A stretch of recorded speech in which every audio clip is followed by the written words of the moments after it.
अस्सलाम वालेकुम and welcome to creative Bapar and welcome to day 9 of 21 day Python learning challenge and welcome to Python crash course.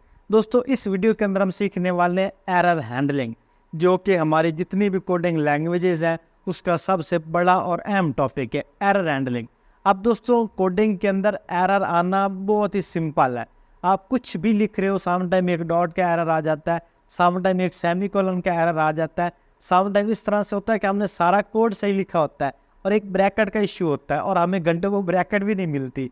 तो same error handling, कि अगर हमारे पास Python के अंदर कोई एरर आता है तो उस एरर को हमने किस तरह से हैंडल करना है, उस एरर को हमने किस तरह से फाइंड करना है, फिक्स किस तरह से करना है।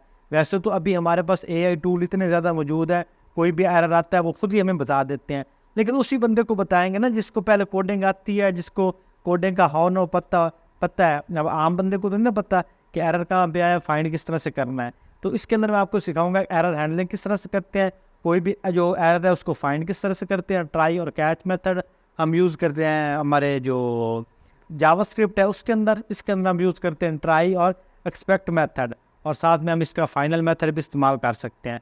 इसकी जितनी भी एरर हैंडलिंग के हवाले से डिटेल्स हैं वो सारी मैं शेयर करूँगा, विद नोट्स भी आपके पास डिस्क्रिप्शन में मौजूद हैं, जिनको आप डाउनलोड करके साथ साथ देख सकते हो जो कोड मैं लिख रहा हूँ। तो आप कंप्लीट एरर हैंडलिंग सीखोगे। इसके अलावा और भी बहुत सी टिप्स एंड ट्रिक्स मैं आपसे शेयर करने वाला हूँ। So let's start. दोस्तों, डे 9 के अंदर हम देखेंगे एरर हैंडलिंग, कि पाइथन के अंदर एरर हैंडलिंग क्या है। एरर हैंडलिंग को समझने के लिए हम ट्राई और एक्सेप्ट का मेथड इस्तेमाल करेंगे। अब ट्राई के लिए हम यहाँ पे लिखेंगे ट्राई, और फिर हम इसके अंदर लगा देंगे x इज़ इक्वल टू 10/0। हम यहाँ पे 0 डिवीजन एरर चेक करते हैं, 10/0, और यहाँ पे हम इसको लगा देंगे एक्सेप्ट। और एक्सेप्ट के अंदर हम इसको लगा देंगे 0 डिवीजन एरर, 0 डिवीजन एरर और एज ई, और यहाँ पे इसको हम डबल कोलन लगाए। फिर इसके अंदर हम प्रिंट करवा देंगे। प्रिंट किसको करवाएंगे? हम एरर को। यहाँ पे हम लिखेंगे एरर,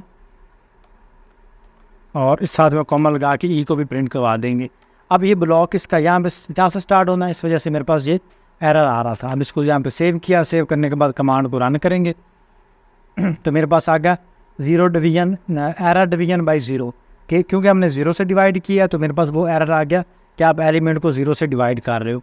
अब उसके बाद हमारे पास एक और भी मेथड है, मतलब मेथड दोनों सेम ही हैं, ट्राई और एक्सेप्ट का है, लेकिन इसके अंदर हमारे पास 3 कैटेगरीज हैं, ट्राई, उसके बाद फाइनली, और फिर हमारे पास इसमें आता है ट्राई, एक्सेप्ट और फाइनली। तो हम यहाँ पे पहले लगाएंगे ट्राई, और ट्राई के अंदर हम लगा देंगे file is equal to open example .txt, कि example.txt फाइल को ओपन करो और यहाँ पे लगा दो .read। उसको हमने रीड करना है, अभी राइट नहीं करना, हमने रीड करना है। और यहाँ पे हम लगा देंगे ये एरर चेक करने के लिए एक्सेप्ट और file not found error.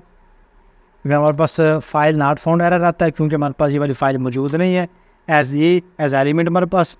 Then print मेरे पास करवा दो एरर क्या प्रिंट करवा दो एरर, और साथ में लगा दो इसके ई, और फाइनली मतलब लास्ट में मेरे पास एरर इसका आ जाए, यहाँ पे फाइनली, और फाइनली के अंदर मुझे प्रिंट करवा दो देयर इज़ ऑलवेज एग्जीक्यूटेड, या कोई भी आप एरर इसके अंदर शो करवाने जाओ, दिस इज ऑलवेज एग्जीक्यूटेड। यहाँ पे सेव किया और इसको हटाएंगे। अब यहाँ पे इस कमांड सेव करके इस कमांड को रन करेंगे। मेरे पास आ गया this there is always executed. जो फाइनली वाला ब्लॉक है ना, ये हमेशा मेरे पास रन करेगा, जो फाइनली वाला है, अगर हमारे पास फाइल मौजूद है या नहीं है। अब इसको यहाँ पे सेव किया, अब यहाँ पे इसको अगेन रीलोड करते हैं। अब मेरे पास आ रहा no such file or directory example.txt। अब इसका क्या मतलब है? अगर तो मेरे पास कोई फ़ाइल मौजूद नहीं होगी दैन मेरे पास एरर आ जाएगा ये, लेकिन अगर मैं ये फाइनली वाला ब्लॉक लगा दूंगा ना, तब मेरे पास फ़ाइल मौजूद होगी नहीं होगी कुछ भी होगा, मेरे पास ये वाली कमांड हमेशा रन करेगी, ये वाली कमांड मेरे पास एग्जीक्यूट होगी, इसलिए इसे बोलते हैं फाइनली। अब उसके बाद हमारे पास आता है, अगर हमने किसी क्लास में से एरर्स को फाइंड करना है, दैन हम क्या करेंगे, दैन हम यहाँ पे लगाएंगे क्लास, और क्लास को हम लगा देंगे कस्टम और एरर। इसके अंदर हम लगा देंगे एक्सपेक्शंस, और एक्सप्रेशन के अंदर हम लगा देंगे पास, और फिर हम यहाँ पे इसके लास्ट पे हम लगा देंगे एक ट्राई ब्लॉक, ट्राई, और ट्राई के अंदर हम लगा देंगे रेज। रेज क्या करो, कस्टम एरर को जो ऊपर हमने क्लास लगाया है, और यहाँ पे लगा इसके अंदर मैसेज दे दो this is custom error, custom error, और साथ में उसको लगा दो एक्सेप्ट,